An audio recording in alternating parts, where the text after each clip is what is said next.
All right, guys, I just got finished making a video, telling you about how last week, I only slept an hour and a half and I finally got good sleep last night, so it's going to be a beautiful day, blah, blah, blah. And I got a phone call from training camp, and Mike Jenkins was carted off the field.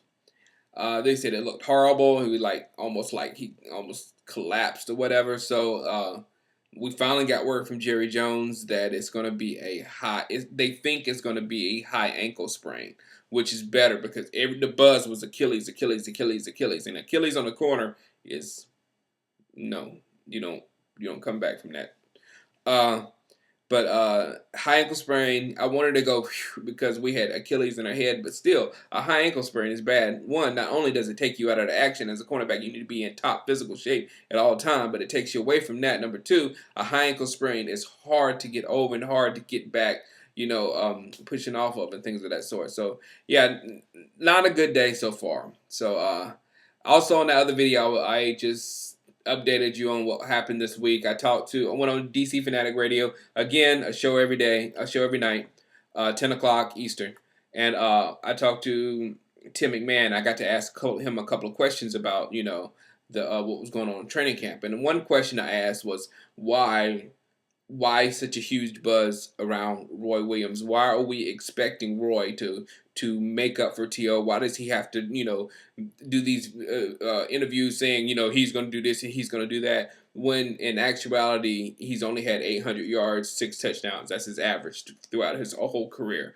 Not a lot of people say that 1,300 yard season or whatever, but Detroit only won 3 games, and we don't know how many yards were trash yards. I went back and looked at some of the stats, and yeah, a lot of those passes were late in the game when they was trying to come back. You know how the end of a game go when you don't have a chance to win anymore. So with that being said, I think Roy Williams is a very, very, very good receiver. I don't think he is the 1,200 yards, 12 touchdowns type person that people are wanting him to become. If he does become that, oh my God, I'm giddy. But if he goes along his average, and if he does what he's done since he's been in the league, which is true kind of where you want to stay when you're thinking about sports or whatever, don't think that somebody's going to go over here when he's been doing this his entire career, then most of you people will say he's a bust. I won't. I'm happy with 800, 900 yards, 6, 7 touchdowns, because like Tim MacMahon said, we've got other weapons with Martellus Bennett and things of that sort. If Martellus Bennett scores 6 touchdowns and Roy scores 6 touchdowns, there's your 12 touchdowns right there. So I'm not worried about it coming from nowhere, but we seem to be obsessed with this Roy. Roy is our number 1 receiver. Roy might not get as many yards as Jason Witten, our tight end. So, we just need to know that. But Roy is going to be a vital part of the offense. I said, what is the philosophy of this football team? We know what the Pittsburgh Steelers are going to do to you. They're going to play tough, strong defense, physical football, and they're going to run the ball down your throat. New England Patriots are going to blow the top off the scoreboard.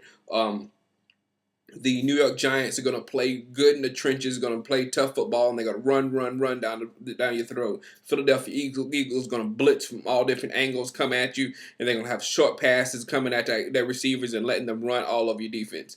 The best teams in the league, they have a philosophy. You know what they're going to do to a team when they go on the field. What are we as the Dallas Cowboys going to do to our opponent? What will are we going to impose on them? Are we going to be a running team? Are we going to say, yeah? Because I don't get that. We were a passing team last year. Oh, this year, oh yeah, no, we're going to run the ball now because we got 3 running backs. That's not how you run the ball in the NFL.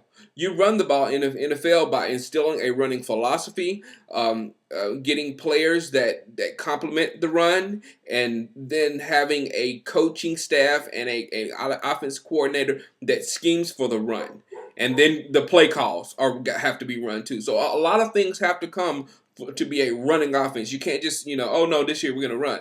So I want to really know what our philosophy, because if I was down there in training camp, I could probably get a feel for, because last year it was like we had this exciting offense. It was going to get on top of you and then pin DeMarcus Ware's ears back and let him go after the quarterback. But this year, I just don't know how the two coincide to like a football philosophy. So if anybody out there can help me out, what is the Dallas Cowboys football philosophy? What are we going to do to our opponents? What type of mentality are the players going to have when they step out in the football field to enforce their will on the opponent? Because if the coaches don't do it, then we going to have to do it somehow. If the coaches can't make the players, point the players in that direction, the fans will. So let's just do that over. And also at the Dallas Cowboy Show, people, I know I need to do it more also, but let's comment back and forth on people's videos. I'm not big videos on people's blogs. Give love back and forth, things of that sort. All right, holla at you. Peace.